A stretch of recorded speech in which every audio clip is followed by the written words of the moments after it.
বাবা হলেন ছোট পর্দার তারকা অভিনেতা জিয়াউল ফারুক অপূর্ব। তার স্ত্রী শাম্মা দেওয়ান কন্যা সন্তানের জন্ম দিয়েছেন।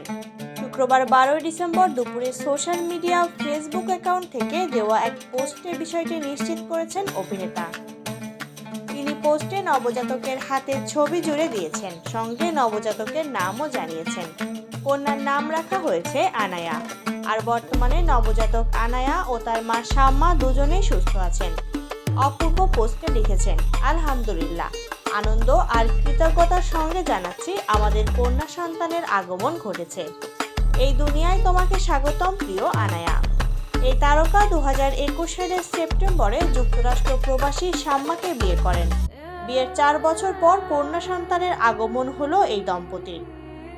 এর আগে 2011 সালের 21 ডিসেম্বর অদিতিকে বিয়ে করেন অপূর্ব, কিন্তু 2020 সালে বিচ্ছেদ হয় তাদের।